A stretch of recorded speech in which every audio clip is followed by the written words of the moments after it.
Welcome everyone to our AYA talk. This one is called Healthy Living for the AYA Journey. Today we will be hearing from Nicole Pelletiere. Hopefully I said I said that right that time. Um, who will be speaking a little bit about everything health and wellness related during and after AYA cancer treatment. This session is recorded, so you can always reference it in the future on Peterson's Life with Cancer YouTube page.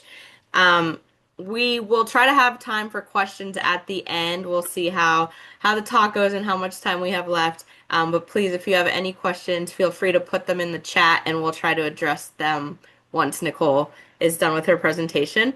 Okay, Nicole, I'll let you take over now. Okay. So, as Vanessa said, I'm Nicole Pelletiere. I have been a pediatric oncology nurse for, about 25 years. And I am also a board certified health and wellness coach. And other things about me, I have two young adult children. My best friend growing up in eighth grade was diagnosed with osteosarcoma, and she passed away when we were freshmen in college. So AYA population has always been something close to my heart personally.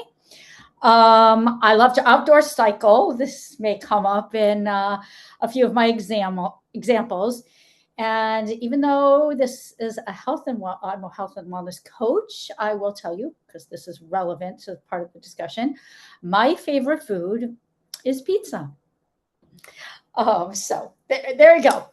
That's a little bit about me. So what is a health and wellness coach? This is sort of what we're going to kind of first talk about, so you understand the difference of talking to a dietitian or other health practitioners. So health coaches focus on something called lifestyle medicine. And what that is that we look at everything that affects our overall well-being. So not just physical health, but also mental health, stress, sleep, relationships, nutrition, finances, movement, purpose, like everything that is relevant to health. It's really everything in your lifestyle. So that's what we look at. And then what we do is one-on-one or, in group settings, then work on everybody's personal health journey by focusing on behavior and behavior change. And how do we get to change behaviors to be healthier? So it's really focused on changing behavior other than giving a list of things to do that sometimes feels overwhelming or you don't know what to do with.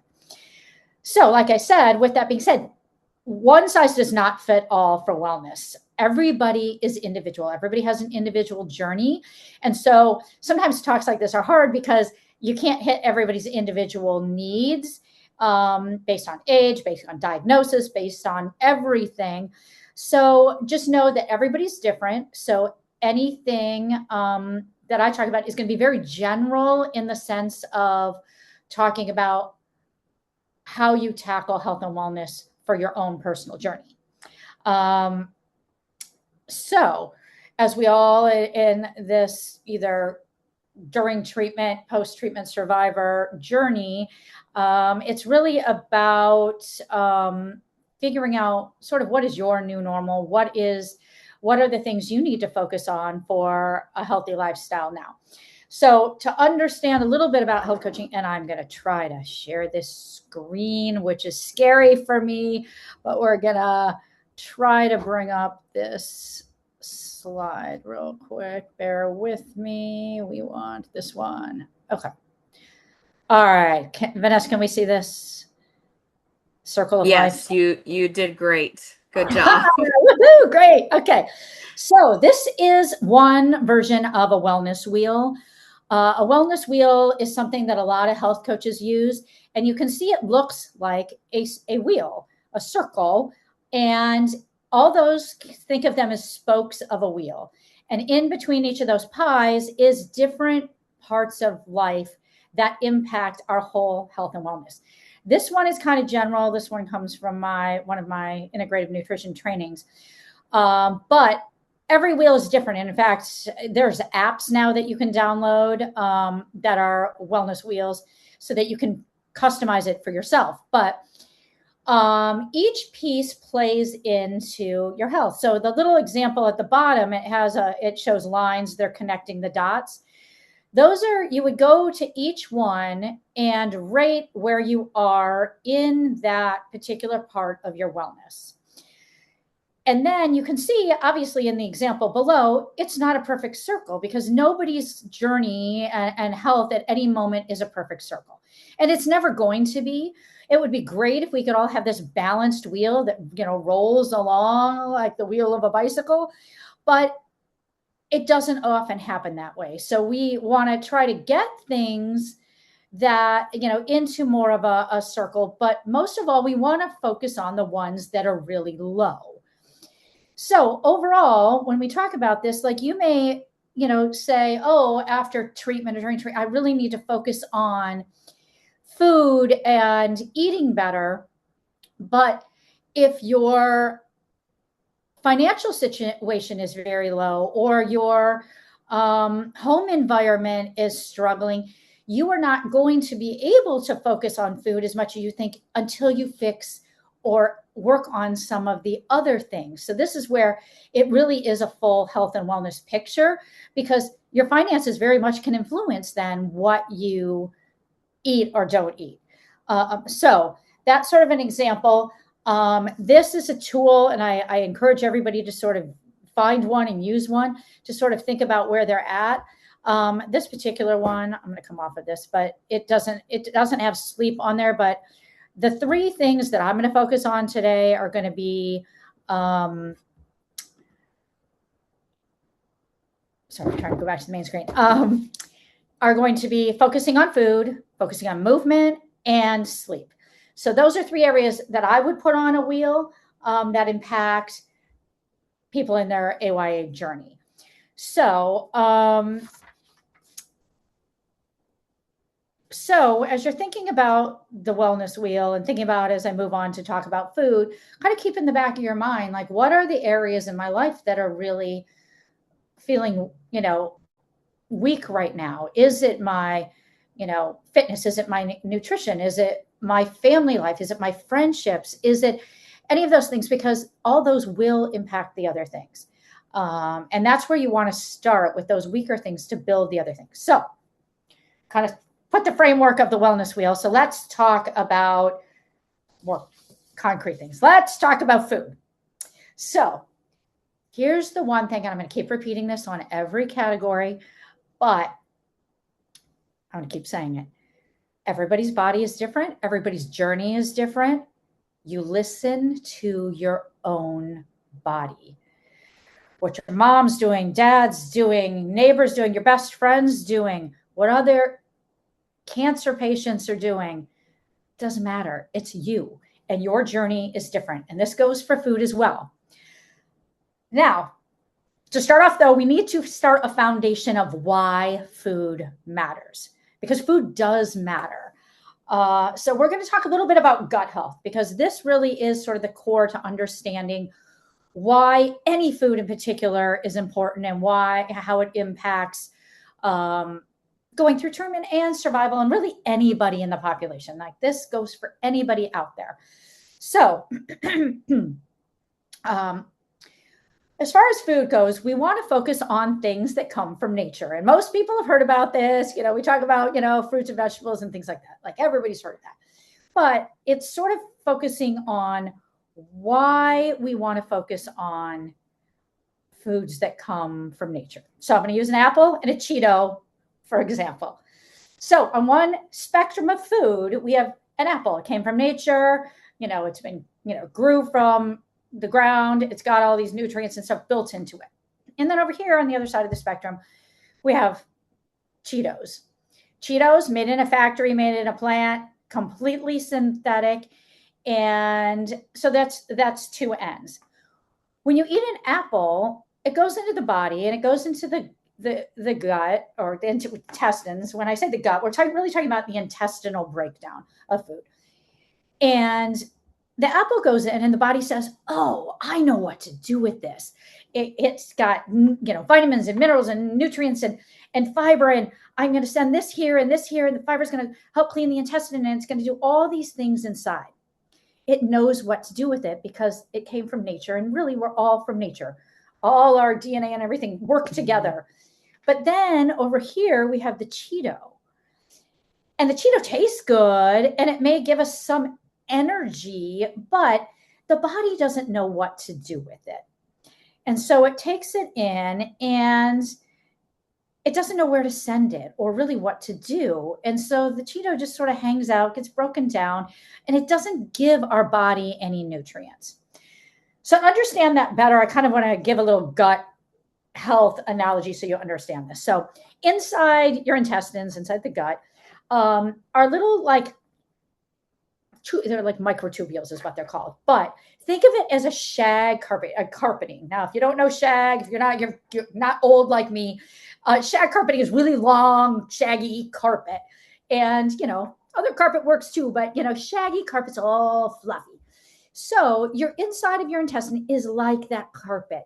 It is all happy and, fluffy and all that. It loves being flowy and all that. And when the food comes in, those little fibers see the food, sees the apple, okay, and it breaks it down and it knows what to do with it, and it's all happy and happy, happy. And the Cheeto comes in and it's like, I'm not sure what to do with this. And so slowly over time, our nice healthy carpet, when it's getting a lot of things that it doesn't recognize, starts to get matted down. And it gets little like holes in it, kind of. And then there are gaps in the intestinal barrier, and things start to come through, and things that are maybe more toxic or harmful to your overall inflammation in the body starts happening from those. So as it gets unhealthier, it gets flatter. And people that have things like celiac disease and other things, there's naturally almost becomes like a tile floor because it cannot absorb anything anymore. So the intestine is very much where everything is taken in. The crazy part about our gut health and our intestine and all the microbiome that's in there is that it also is a huge center for mental health. 90% of serotonin, 80% of dopamine, which are our feel-good hormones, are produced in the gut. And 50% of our immune system is also started in our gut. So this is where, when we talk about all health and wellness for treatment and survival and just moving forward as healthier individuals, why the gut itself becomes so important and why what we put in is important. So I have a little mantra that I tell everybody, very basic.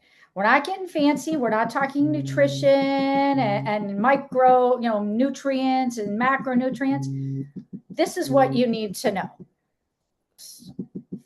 Sorry, my phone is beeping over here. So this is the mantra. If it walks, flies, swims, or grows from the ground, you can eat it. If it comes from a package, box, or bag, avoid it. So what does that mean? A chicken, well, sort of flies. Birds fly, cows walk, fish swim, apples grow on a tree, fruits and vegetables, all they grow from the ground, right? Cheeto is on package. Many other things are in a package. Now, like I said before, there's a spectrum. So there's things that are kind of crossover and are in between. And we get things like, that come from nature, but then are made into other things. So we get yogurt, and then we get other things, or, other grains, breads, things that, then are on a spectrum. But overall, you want to keep that in your mind. Walks, flies, swims, grows from the ground, eat it.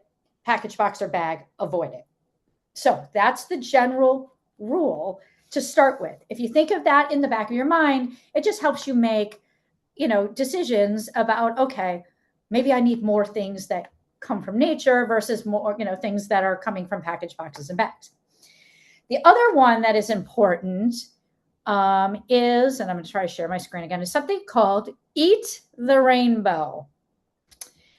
The nurses love to tease me on this one because they will say, okay, we can eat Skittles then. We're not talking Skittles. We're talking eat the rainbow of fruits and vegetables. It's produce, it's plant life.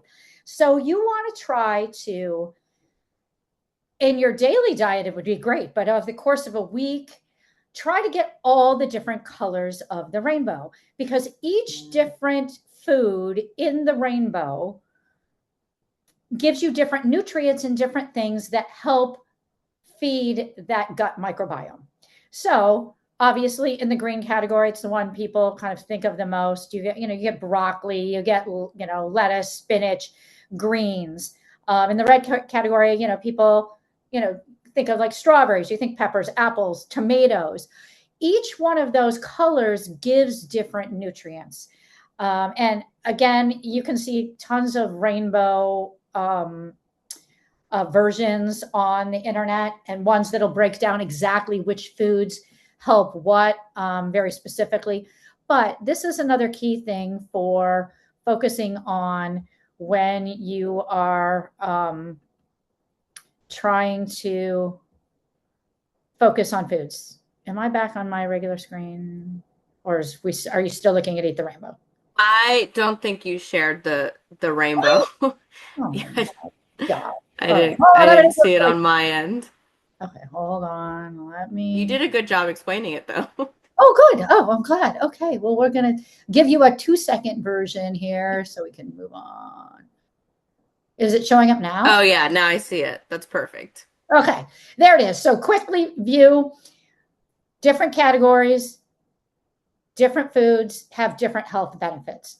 So that's why we want a rainbow of them, because all different foods hit different parts of the body. So this is why it's important to eat the rainbow. So I'm going to stop sharing that. Okay.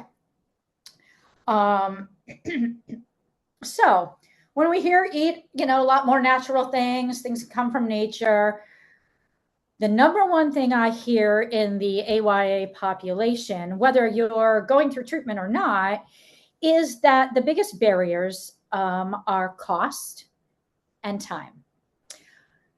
As adolescents and young adults, you're busy, you may be in school, you may be starting a new job, you may just want to spend time with friends. All those things impact your time and ability to prepare food. And you don't want to have to prepare food. So you want to go to the McDonald's, the Chick-fil-A, all the places that are easy and quick.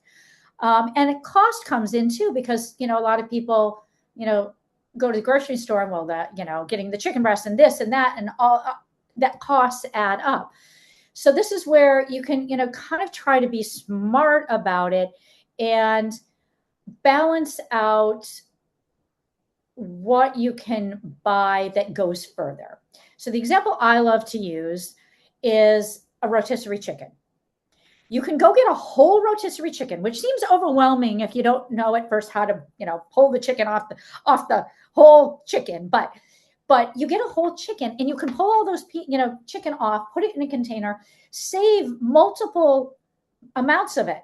You get a frozen bag of broccoli or whatever vegetable it is that you like and will actually eat. And now you have frozen vegetable that you can easily microwave. And then a bag of rice, very low cost. So now you have rice. And in advance, you can cut up the chicken. You can cook a whole pot of rice, put it in the refrigerator. So now you have some things that are already ready to go. This is kind of the key when you are having a busy lifestyle or you don't have a lot of time, because you want to try to get, like I said, things that are more back toward nature. Now, is it okay, to go to, Chick-fil-A every once in a while and go with the other plate? Of course, but you want to try to balance that. So like the example, I'll use a personal example for myself. So I said I like pizza before, but I'm going to come off pizza. I'm going to use a hamburger for now. So I said I cycle. I'm going to use a last night example for you. I went out and rode my bike after work. So I've gone to work, I've cycled, and now it's later, it's 8 o'clock, and I'm hungry. After a ride, I'm not going to cook.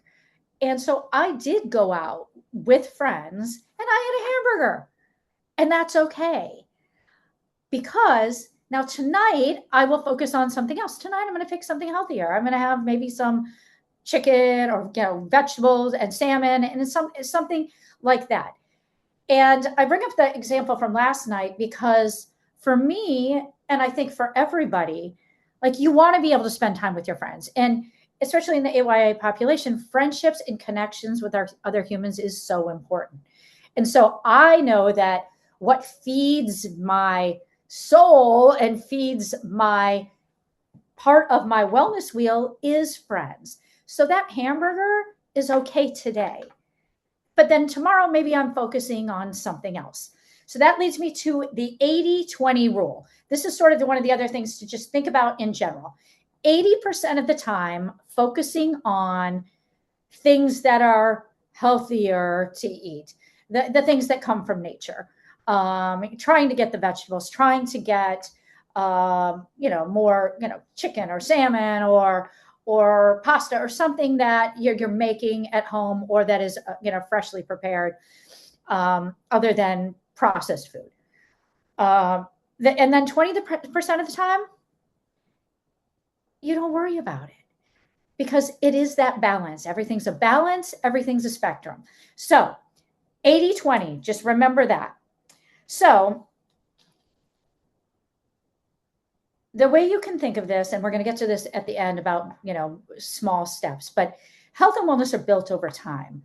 So you want to start small and start with little things, and you're going to build on it over time. So it's not one meal isn't going to change everything. And one meal that you ate that, was all Cheetos is okay. It's one meal. And you're just going to slowly work on changes over time if that is your goal. So in your heads, I want you to think or write it down so you can think about it later. What are your biggest challenges with eating? Because for everybody, it's going to be something different based on where you are in treatment, where you are off treatment, where you are just in life. So think about what are your biggest challenges to eating, because that's where you will start with figuring out how to change what you're eating. So we are going to move on now to movement. So movement, this one's an easy one for me. This may be a source of stress for a lot of people, and it shouldn't be. Movement, and I'm not calling it exercise because it's movement. Movement should be about energy, mood, strength, and confidence. We are a culture that fixates on exercise for looking a certain way, body image. Throw all that out the window. You are moving for energy, mood, strength, confidence. It is a huge driver for our mood. As I mentioned, I cycle. I don't always want to get on the bike, and I don't force myself to get on when I don't want to. But when I do, it really does change my mood. I may not, maybe, the weather may be a little chilly or not, and I don't, want to go out there, and I'll get out, but it is a great mood enhancer. When I talk about moving, walking counts, stretching counts. It doesn't have to be going to the gym. It doesn't have to be anything super strenuous. Everybody's exercise and movement is going to be different. Like I said, it's about what is right for you. A couple of years ago, I read this book, and I may misquote the title of the book. I think it was called The Happiness Project. And when I read it, one thing I really took away from it was when it was talking about movement that makes you, that you do tend to go back to repeatedly. It said the things that you did as a child, so think maybe like the 8 to 10-year-old range, could be younger, but we're going to go with the 8 to 10-year-old range. The things that you like to do then tend to be the same things that you still like as you get into adulthood and beyond. So at my age, this is true. I used to love to ride my bike around the neighborhood with, with the kids and everything. I to this day discovered that is what I like. And what this book said that I cling to is there has to be joy in the movement you do. And if you take away nothing else from the movement part, it is what brings you joy. It shouldn't be stressful. It shouldn't bring you anxiety. You shouldn't be doing anything that you think you're supposed to do. I coach a lot of people and they're like, well, I'm supposed to do this or I need to do this. No, why? Why do you need to run? I hate running. I don't run. I tried it. No, I hate it. And if you hate it, you don't need to run. You do what brings you joy. And that might be walking. If you grew up taking a walk with your grandma on Sundays, then and that brought you joy, then maybe getting out and walking with a friend or a relative is what is going to be the movement for you. It can be that simple. It does not need to be in the gym, lifting weights, doing all this stuff. Walking is weight-bearing activity. So just remember that. Focus on the joy. What brings you enjoyment? And just to add back into the overall cancer world, your body is going to be different than it was depending on when you were diagnosed, when you came off treatment.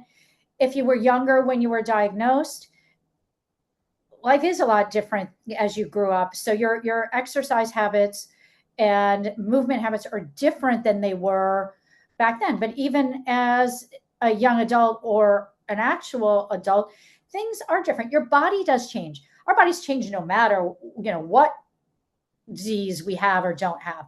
But it is important to recognize that your body may work differently than it used to, and that is okay. So we're just going to find the new things that bring you joy in moving. This is all I have to say about movement. Well, I'm not going to talk about, going to the gym and doing reps and doing things. Movement. Move your body for joy. That is what you should do. So my second question for you all is, what makes moving more hard for you? And think about in the context of joy and what gives you happiness for movement. And think about what makes that hard. What would make it easier? Because that's what you need to focus on to get moving again. So I'm going to leave you with that for movement. That's movement. So we're moving on to sleep. Like I said, it's not in a lot of wellness wheels, but it should be as a separate category, especially for this population. Sleep is one of the most overlooked categories of health and wellness. And there's a lot of books out about it now. A lot of wellness people are talking about it a lot more than they used to. Doctors aren't really talking about it much yet, as they probably should, but sleep really can be the driver of so much of your health and how much it impacts all those other things on the wheel. Because if you are tired and not getting enough sleep, it's going to change the food choices you make. You're going to tend to want something quick and easy and not have to work at it. It is going to affect how you show up at work. It's going to show up in your relationships. It's going to show up in your mood. So just know that sleep is that important. Get to my sleep page here. So 3 things affect sleep. We'll just quickly go through these. Your mind, and I'm going to come back to that. We're going to big piece about mind. External factors and internal factors. Mind is what you think and feel throughout the day and throughout life. Like I said, we're going to come back to that one because it's a little bigger piece to talk about. External factors, job, noise, studying for school, temperature in the room, anything external that plays into impacting your sleep. So if you're up late studying, you're getting less sleep. So now your sleep's impacted. If you have a job and it's busy and you have to get up early, like nurses, we have to get up earlier.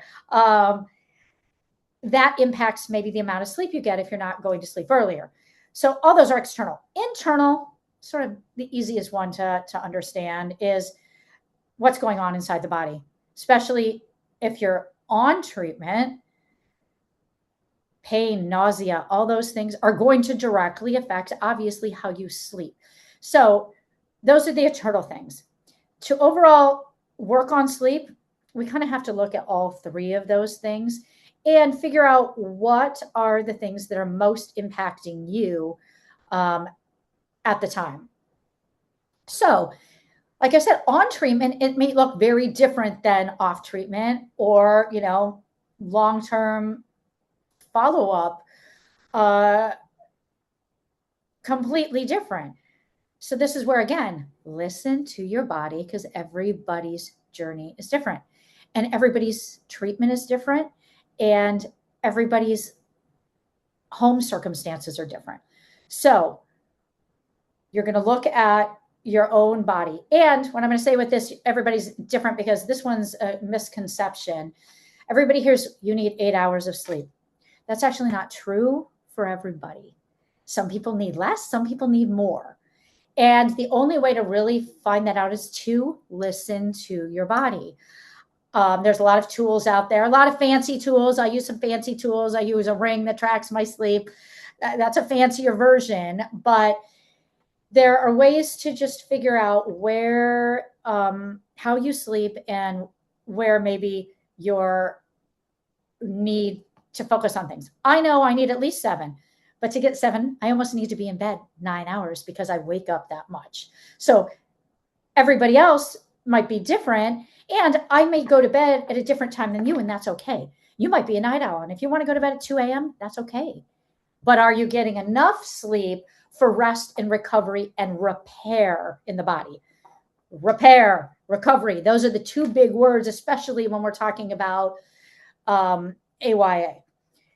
So how do we tackle sleep? It's all about a routine. Routine is key. It doesn't matter what the routine is for you. Like I said, it could be that you go to bed at 2 a.m.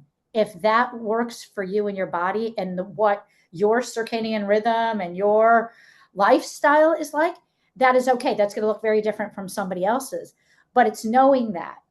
Now, if you discover, I really need 8 hours of sleep and I'm only getting 6, then this is where we talk about how do you create a routine to move that back to what is optimal. And right now in our world of electronics, we have a lot of things that distract us when we're going to bed. We have a lot of screens. We talk to people, on phone. I'm bad. I still text people right before I go to bed. And we're constantly looking at a screen that is shining light in our face that is stimulating our brain. And a lot of us, have heard of blue blocker glasses and whatever. Sure, they're great to some degree, but really it's about completely winding down. I have a friend that literally needs 2 hours to wind down. And the statistics are that you need 90 minutes of wind down before actually going to sleep. So what that may look like for some people is dimming the lights more. It might be that you need to take a shower or bath at night, because that, can be calming and relaxing. Turning off screens at least 30 minutes before bed, not falling asleep with the TV on.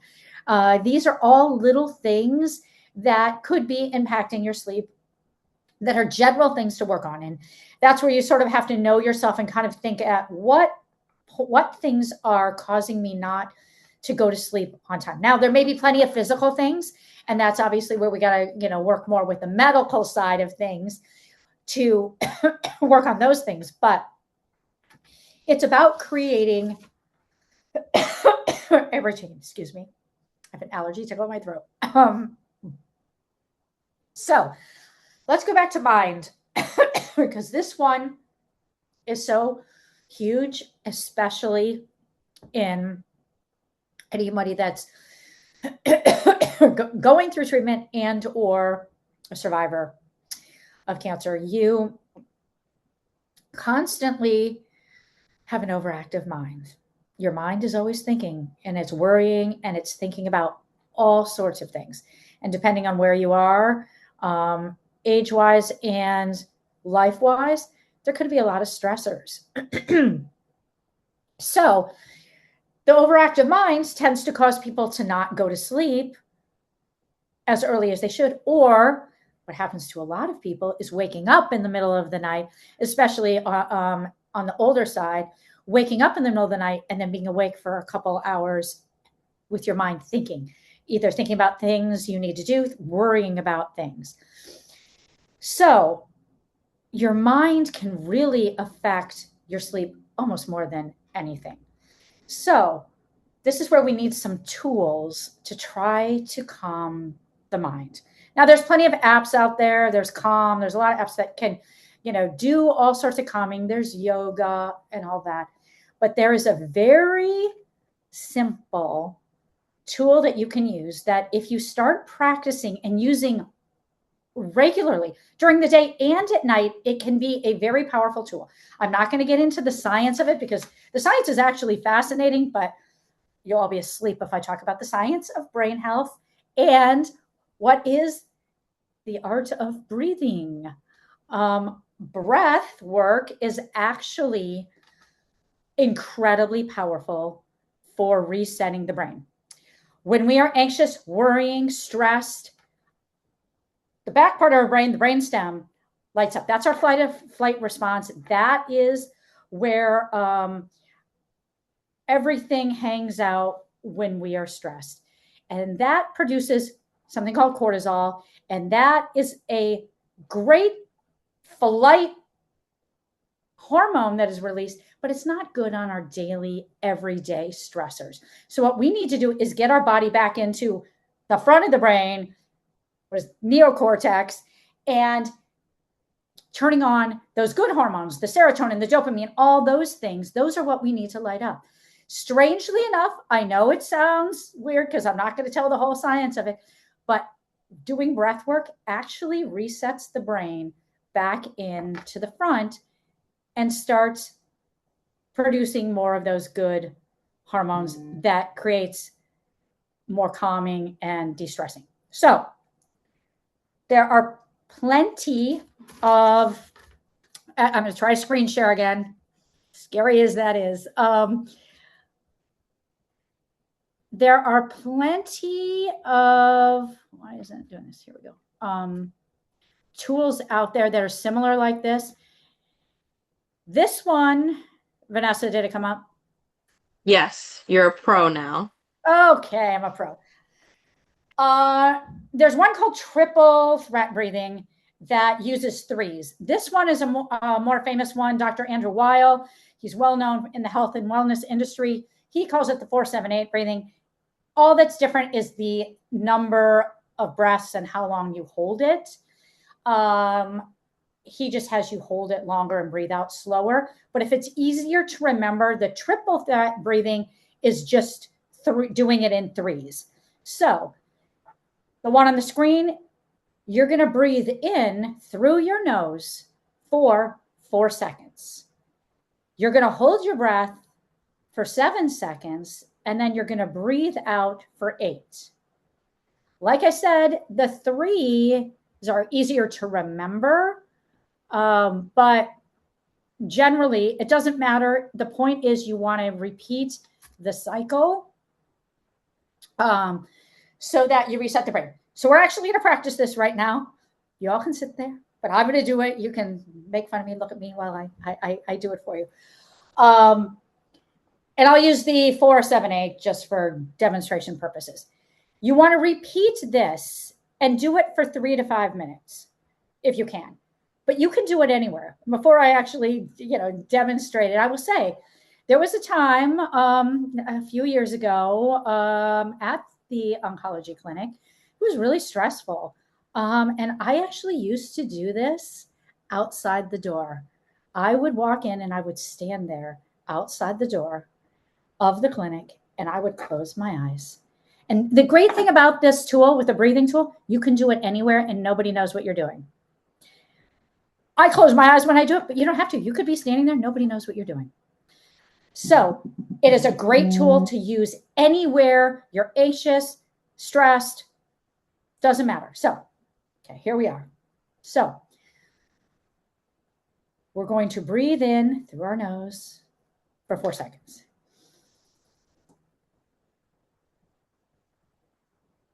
We're going to hold it for 7. I have to talk, so we're going to pretend I held it.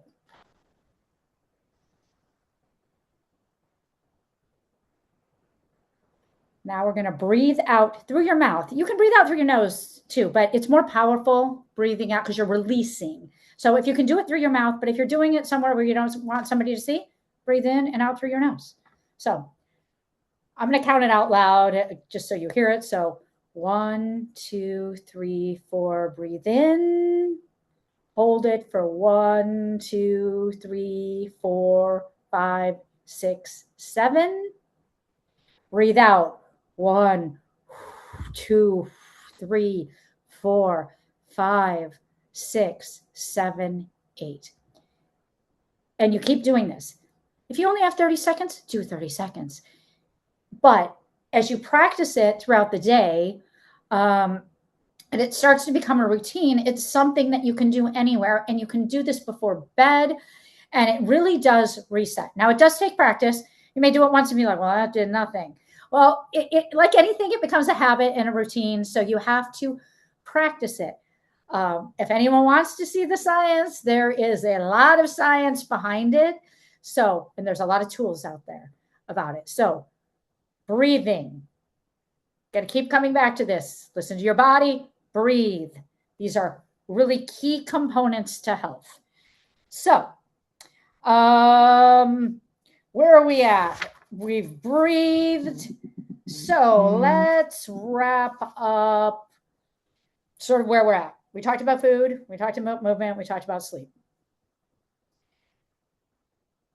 Overall, to change behavior and to make all these things in our health goals on that wellness wheel work, it's all about small changes.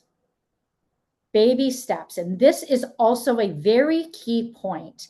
I'm going to use a perfect example of where a mismatch of not taking baby steps can end up in nothing changing. This is a real life example. Happened yesterday while I was at the clinic. So one of the doctors handed me a sheet with a bunch of foods on it for increasing iron in a patient. So foods that are going to help because their iron is low. Great piece of information, had all these great resources on it. And I hand it to the parent with the patient. And the parent says, well, this is great. She's never going to eat any of these. The doctor didn't take the time to think, is the patient going to be able to do this? And how to talk about, are they going to be able to do it? And how are they going to do it? If it's that important, there needs to be the connect of how to do it. So this is where the health coaching piece comes in. And this is where the baby steps come in, is that then we have to look at, okay, I'm going to use this iron-rich foods, for example. Spinach has iron in it. You hate spinach? How are you going to eat spinach? If spinach is the one thing that you have to eat, let's say. You got to get creative. And what I would say then to this particular parent in this context is, okay, how are we going to get that spinach into something they already eat? So one of my favorite tricks from my own kids was I used to take pasta sauce and I put it in the blender. I used to make my own sometimes too, but put it in the blender and you throw a handful of spinach in there. Changes the color a little bit, but it doesn't change the taste unless you really get it in there. It really turns green. But these are little tools that you can do that get you to the goal. So it's really thinking kind of outside of the box or outside in baby steps. So that was an example of like a real life, like how to, kind of get something in when you don't like it. But the other key when I talk about small changes is small changes are where you're going to build. Hold on, I got to share screen again. You're going to build health over time. So I'm going to bring up something called SMART goals. Here we go. That's up there, Vanessa. Yep, you Okay. got it. Okay. This is sort of another key component to health coaching, in that you want to create goals that are small enough and attainable. So it says an acronym SMART stands for specific, has to be very specific. It has to be measurable. How are you going to track it? Achievable, meaning it has to be realistic. Relevant, does it line with your goal, and time. So when I say that, I'm going to use an example of the way we're going to go back to the vegetable one. I'm going to use broccoli though for an example. Let's say you need to eat more vegetable or want to eat more vegetables, and you're going to decide you want to eat broccoli, but you really don't eat a lot of broccoli. Now, maybe you don't eat any vegetables. So the goal is specific. You're going to eat broccoli. Measurable. Well, you might want to pick how much broccoli. It can be 2 stalks. We can start with 2 stalks. You want something that's realistic and achievable. If you hate broccoli, you're not eating a whole head of broccoli. So you got to start with something small. And obviously relevant would be, is it feeding, is it working on your goal? Yeah, to eat more vegetables. Yes. Time can be very big. And in this case, when I'm doing a lot of coaching with people, time can be something like setting a goal of how much you're going to eat that. So what this may look like, and I do this with people all the time, for eliminating things and adding things in. Your goal might be, I am eating broccoli, 2 stalks of broccoli twice a week or once a week. It can be that small. 1 meal, 1 dinner once a week, you're going to add the broccoli. And why are you going to start that small? Because you want to achieve the goal. Because if you decide, all right, I have to eat broccoli 5 nights a week, and then you don't, your brain automatically starts to think, I failed. I couldn't do it, so I'm going to give up. Whereas if you pick something small and start and you achieve it, I ate the broccoli today. That was awesome. You feel good about it, and it's going to promote you to want to do it more. So then maybe you work on it for a couple of weeks of just eating it that 1 or 2 times a week. And then 2 weeks, 3 weeks later, you start adding. And it's over time, you start making these behavioral changes. Because as I said in the beginning, it's really about changing the behavior. The behavior is what's changing. And it's changing with the food, but you're slowly building things over time. Hands down. This goes for anything. I don't talk about weight loss. I don't like to talk about weight loss, but it's the same. It goes the same in reverse. It is all such minute things that are built over time. So let's look at the 3 categories. I kind of already did the food one about eating vegetables, how to break it down. With the movement, it's the same thing. Let's say you're not getting off the couch at all. Maybe your goal is twice a week, you're going to go walk for 15 minutes. If you're already a little active, maybe it means, all right, well, you do like going to the gym. So maybe, you go to the gym twice a week for 30 minutes. The other day, I didn't ridden my bicycle. I was feeling with all that rain we had here lately. Didn't really want to ride. But I was like, I really feel like I need to go out on my bike. 30 minutes. When I normally ride, it's more like an hour and a half. I know that seems weird to some people, but I do ride a lot. 30 minutes. short little ride. And I felt so good that I did this 30 minutes. So you want to start small. Sleep depends on what it is you're trying to fix. But let's say I use the example of you're only getting 6 hours and you really need 8 hours.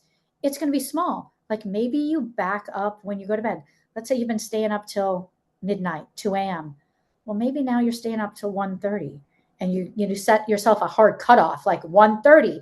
So you're still staying up later. You're still getting to maybe hang out with those friends or talk to people or watch a movie or whatever it is that is causing you not to get sleep, but you're just going to back it up a little bit. And then a few weeks later, maybe you back it up a little more. So again, it's all about those little small changes. This is what is going to make all the difference in whatever aspect it is you're trying to change. So what are the takeaways? First one should be, you do not need to be perfectly healthy. Your health and wellness is a spectrum. You're different than everybody else. Everybody's different. And what your health looks like, completely different than every other human on this planet. Focus on you. Small choices matter. The little steps matter. So focus on the small. Listening to your body matters. Joy matters. Enjoying what you're eating, enjoying what you're moving, enjoying sleep. It all matters, the joy. Rest matters. We covered that. Rest, recovery, repair matters. And last of all, connection with friends, family, all together. That matters. So, cancer, survival, it's not just about eating healthy, moving, doing all the hard things. It's about just learning to care for yourself in the way that's right for you, because you're on your own health journey in a way that works for you. And do not forget to breathe. Don't forget those breathing exercises. So that's pretty much all I have. I know that it's not super technical. It's a lot of like little just things, mantras to remember and things to live by. But I promise you, those are the things that are actually going to make the most difference in your health and wellness journey. So we're opening it up to any questions. If anybody has any questions, they can be specific, they can be general, they can be anything you want. And then I'll throw my email in the chat for anybody who has other questions outside of this, or for anybody who's catching up on the recording, can shoot me any questions, email, anything. Well, thank you, Nicole. That was incredible. I feel like I learned so much. I was trying to think of childhood things that would get me moving, and there's definitely some that I'm like, I could do that again, but other ones, like I was thinking about, I used to love the trampoline. I'm not sure I could bring I could bring back No, I mean, I'm the serious. trampoline. Yeah, especially, some of us that grew up, well, I'm old, but, grew up with trampolines, without guardrails and stuff. Like, yeah, it can be that, like jumping on a trampoline. It really can be like, because No, it gets your body moving. It gets the endorphins, good, feel good stuff going in your body, and it brings you joy. And yes, it is exercise. So, it is crazy, the things like even walking the woods, like, for those of us who are older who used to actually go play in the woods, like that can be exercise. So, it is thinking about all those out of the box things that brought us joy that are such a huge piece of wellness. I know. And it's very interesting. It's very interesting because a lot of the things line up with what I did as a kid that I do now for movement, so it is interesting, but Yeah. if you see me around clinic with moon shoes to your fault, I'm just bouncing around. That's real funny. I like that. I like that. No, your talk was great. I really appreciate it. I personally learned a lot. Hopefully everyone learned a lot. Um, I'm gonna have to follow up with you about all the science stuff, about the breathing and the Oh, sleeping and it the actually, I actually did an entire course. It's actually called Living Mental Wellness. You might actually love this program.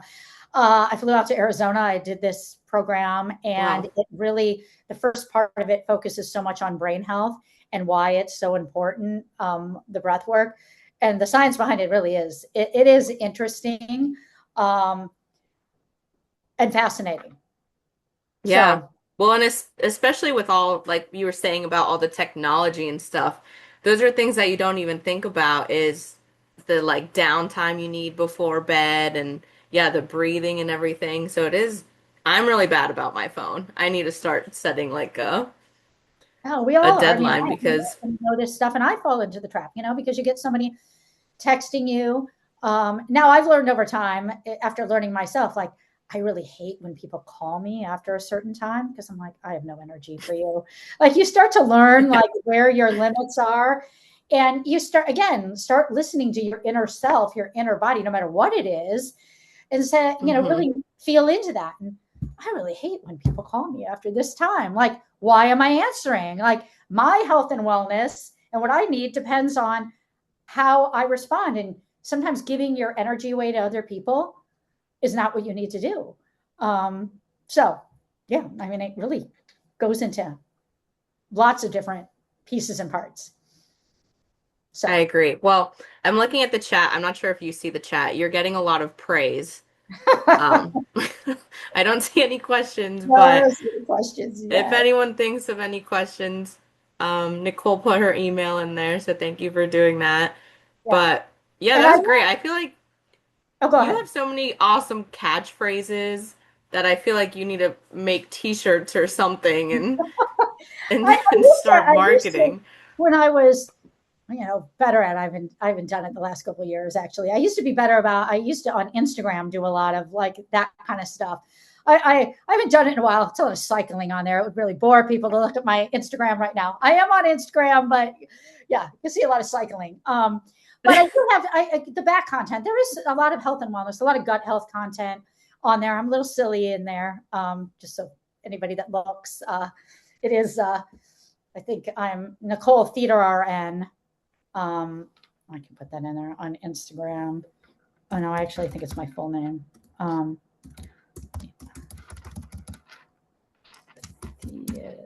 Theater RN on IG. Okay. Um, I need to get back and doing more health and wellness content on there.